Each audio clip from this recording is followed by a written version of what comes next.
दोस्तों इस वीडियो में मैं आप लोग को दिखाऊंगा इंपॉर्टेंट एडवांस्ड इंग्लिश स्ट्रक्चर जो डेली लाइफ में आप लोगों के बहुत काम आने वाले हैं। तो देखिए आप लोग के सामने सेंटेंस है, वो घर से निकला ही था कि बारिश होने लगी। निकला ही था, उसके पास उसके भाई से ज्यादा पैसा है, से ज्यादा। वो अपने दोस्तों से भी ज्यादा तेज दौड़ता है। आप अपने काम में जितनी अधिक मेहनत करोगे उतना अधिक पैसा कमाएंगे। और इसी प्रकार से कई एडवांस सेंटेंसेस है जो आप डेली लाइफ में कई बार बोलते हैं और उनकी इंग्लिश आप लोगों को नहीं पता होती, लेकिन इस वीडियो को देखने के बाद आप हर प्रकार के एडवांस इंग्लिश स्ट्रक्चर को समझ पाएंगे और कैसे इन एडवांस हिंदी सेंटेंसेस को इंग्लिश में बनाएं आप लोगों को इजीली समझ में आएगा। तो मैं हूं अनिल कुमार, आप लोग देख रहे हैं डेली इंग्लिश फॉर ऑल। देखिए सबसे पहले मैं आप लोग को बताऊं स्कैर्सली वैन के बारे में, जिसका हिंदी मतलब आता है मुश्किल से जब। तो स्कैर्सली वैन का हम तब यूज करते हैं एक चीज हो उसके तुरंत ही बाद दूसरी चीज हो जाए, तब हम स्कैर्सली वैन का यूज करते हैं। जैसे कि आप लोग के सामने देखिए सेंटेंस है, वो घर से निकला ही था कि बारिश होने लगी। मतलब कि एक काम हुआ ही था कि दूसरा काम होने लगा। तो सबसे पहले मैं ट्रांसलेट करता हूँ, उसके बाद आप लोग को स्ट्रक्चर दिखाता हूँ। देखिए वो घर से निकला ही था, पहले इतना बनाते हैं, he had scarcely left the house। वो घर से निकला ही था, इसका ये मतलब है when कि या जब it started raining। वो घर से निकला ही था जब बारिश होने लगी। इसका स्ट्रक्चर आप लोगों को बता देता हूँ। सबसे पहले हम सब्जेक्ट को लेते हैं, उसके बाद हैड का यूज करते हैं, आप स्कैर्सली का यूज करते हैं। आप स्कैर्सली की जगह हार्डली, बेयरली का भी यूज कर सकते हैं। इसके बाद हमेशा वर्ब की थर्ड फॉर्म आती है और ऑब्जेक्ट, उसके बाद आएगा व्हेन या बिफोर, ओके, और इसके बाद आएगा सिंपल पास्ट टेंस। आप लोगों को स्ट्रक्चर काफी लंबा लग रहा होगा, लेकिन जब आप इजीली इसे समझने लगेंगे तो आप लोगों को यही स्ट्रक्चर बहुत छोटू सा लगेगा। स्कैर्सली मतलब बेयरली या हार्डली भी समझ सकते हैं, ठीक है। उसने अपना भोजन अभी खत्म ही किया था कि फोन बज उठा। तो सी, अगर हम स्त्री की बात करें, अगर पुरुष है तो ही कर देंगे। हैड, स्कैर्सली या बेयरली या हार्डली। उसके बाद आती है वर्ब की थर्ड फॉर्म फिनिश्ड। उसके बाद जो ऑब्जेक्ट है वो आ जाएगा हर मील, अपना भोजन उसने समाप्त किया मुश्किल से। व्हेन, जब। द फोन रैंग, घंटी बज उठी, फोन की घंटी बज उठी। She had scarcely finish her meal, मुश्किल से उसने अपना भोजन समाप्त किया था जब घंटी बज उठी, ठीक है। मतलब वो भोजन कर चुका था, थोड़ा सा टाइम ही हुआ कि घंटी बज उठी। समझ में आया? पहले ये वाला काम हुआ भोजन समाप्त होने का, उसके बाद ये वाला काम हुआ। अब देखिए मोर देन, मोर देन मतलब से ज्यादा। वो अपने दोस्तों से भी ज्यादा तेज दौड़ता है। तो आप इसे बनाएंगे he runs more quickly than his friends। he runs more quickly than, यहाँ पर ही ठीक है, than his friends। दोस्तों की तुलना में वो तेज दौड़ता है, ये सेंस है। जितना वो समझती है उससे कहीं अधिक समय उसके पास है। खुद से बनाने की कोशिश करिए। She has more time, she has more time, उसके पास अधिक समय है।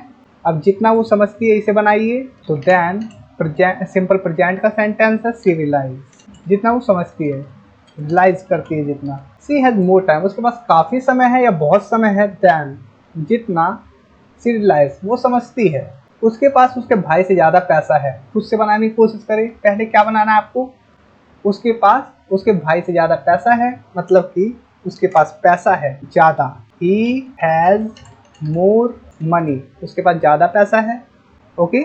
उसके बाद देन लगाएंगे, देन his brother, उसके भाई से, ओके। आपका सेंटेंस बन गया। अब ये वाला सेंटेंस बना के देखिए, उसके पास अपने भाई से ज्यादा कपड़े हैं। सिंपल उसी प्रकार से बनाए, क्या है पास, क्या है ज्यादा कपड़े। तो he has more clothes than his brother। उम्मीद है आप लोगों ने भी इसी प्रकार से बनाया होगा।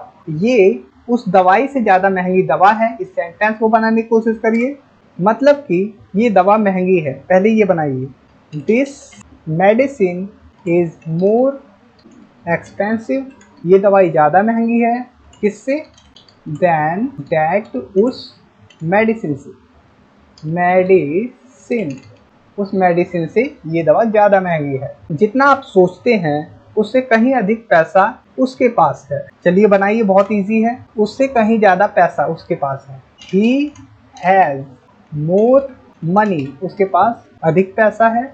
Than you think, जितना आप सोचते हैं। ओके, वो मेरी सोच से वो कई अधिक बुद्धिमान थी। तो she was more intelligent than I thought। Past की बात है, सेकंड फॉर्म थिंक की। अब देखिए द मोर जितना उतना, आप जितना अधिक अभ्यास करेंगे आप इसमें उतने ही बेहतर होते जाएंगे।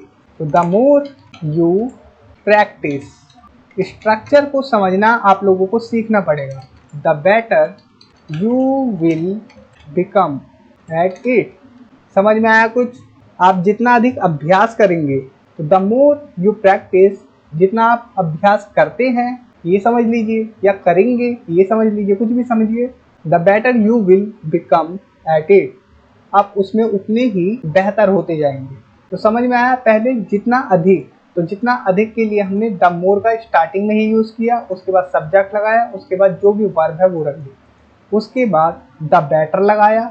द बेटर की जगह द मोर भी कर सकते हैं, the more you will become at it. ठीक है, द मोर कर सकते हैं, द मोर द बेटर कर सकते हैं। तो इतना समझना पड़ेगा आप लोगों को। अब देखिए, आप अपने काम में जितनी अधिक मेहनत करेंगे उतना अधिक पैसा कमाएंगे।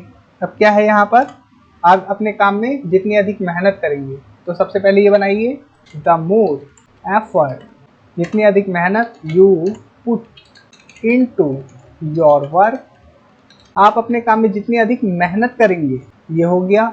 उसके बाद द मोर उतना ही अधिक, द मोर उतना ही अधिक मनी यू विल अर्न।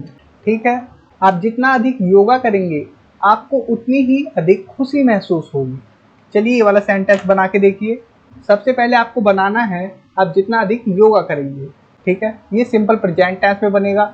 जो भी ये वाली क्लॉज है इधर की, इसे सिंपल प्रेजेंट टेंस में ही आपको बनाना है। तो द मोर योगा, योगा जो है यहाँ पर yoga you do, the more की जगह हैप्पियर का यूज करें, हैप्पियर यू विल फील। ठीक है, इतना आपको समझ में आया होगा, ये मेरे को उम्मीद है। अब देखिए, आप लोगों को ये दोनों सेंटेंसेस कमेंट बॉक्स में लिखने हैं इंग्लिश में बनाकर। जैसे आप जितना अधिक समय पढ़ाई में बिताएंगे आप उतना ही अधिक जानकार बनेंगे, और सेकंड, आप धूम्रपान से जितना दूर रहेंगे उतना स्वस्थ रहेंगे। ये आप लोग कमेंट बॉक्स में लिखना है। दोस्तों, अगर आप लोगों ने अभी तक ये पीडीएफ बाय नहीं की है तो आप लोग डिस्क्रिप्शन में जाकर पीडीएफ ले सकते हैं, जिससे कि आपकी इंग्लिश काफ़ी ज़्यादा बेटर हो जाएगी, काफ़ी ज़्यादा अच्छी हो जाएगी। तो थैंक्स फॉर वॉचिंग। इस वीडियो में इतना ही, मिलते हैं नेक्स्ट वीडियो में। Bye bye.